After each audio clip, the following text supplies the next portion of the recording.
এদেশের মানুষ আছে, বিচার হতেই হবে।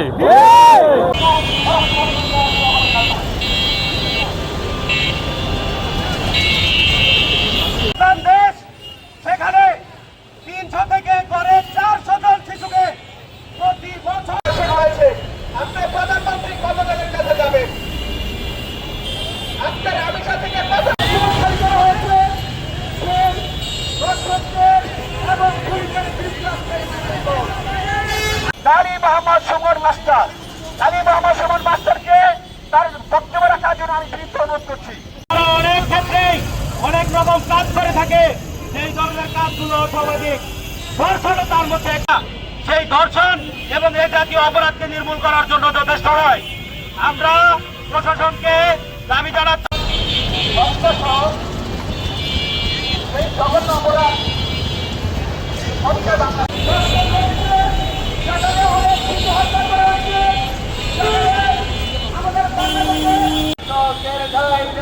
আমার সোনার বাংলা,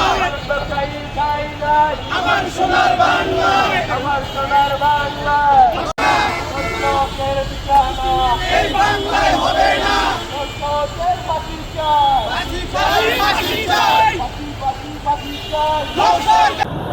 যেই এই ঘটনা ঘটিয়েছে, রামিসার হত্যার ঘটনা ঘটিয়েছে, তাকে মৃত্যুদণ্ডে ঝুলিয়ে তাকে মৃত্যুদণ্ড নিশ্চিত করা হোক, এই দাবি জানাচ্ছি। পাশাপাশি বাংলাদেশে বিভিন্ন জায়গায় আজকে শিশু ধর্ষিত হচ্ছে, শিশু হত্যা হচ্ছে। শুধু তাই নয়, শিশুদের পাশাপাশি বর্তমানে আমরা সাংবাদিকরাও আক্রান্ত হচ্ছি। আপনি জানেন, সারা দেশে এই সত্য ঘটনা লিখতে গিয়ে সাংবাদিকরাও আক্রান্ত হচ্ছে। এটা সারা বাংলাদেশের মানুষের হৃদয়কে কাঁপিয়েছে, ভাইরাল হয়েছে। মাননীয় প্রধানমন্ত্রীর দৃষ্টিগোচর হয়েছে। তিনি আইনমন্ত্রী সহ স্বরাষ্ট্রমন্ত্রী সহ হাজির হয়েছেন রামিসার বাড়িতে। এই বিচারটা হবেই হবে। আমরা তো আছি, এদেশের মানুষ আছে, বিচার হতেই হবে। তো এই কারণে বিচার হবে যে সবাই সোচ্চার।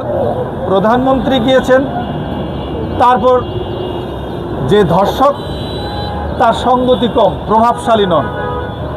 এদেশের প্রভাবশালীরা ধর্ষণ করে পার পেয়ে যায় রাজনৈতিক আশ্রয় প্রশ্রয়ে, প্রশাসনের সহযোগিতায়। এটা এদেশের কালচার। রামিসা, শুধু কি রামিসা ধর্ষণের পরে খুন হয়েছে বাংলাদেশে? একটা রামিসা, হাজার হাজার রামিসা।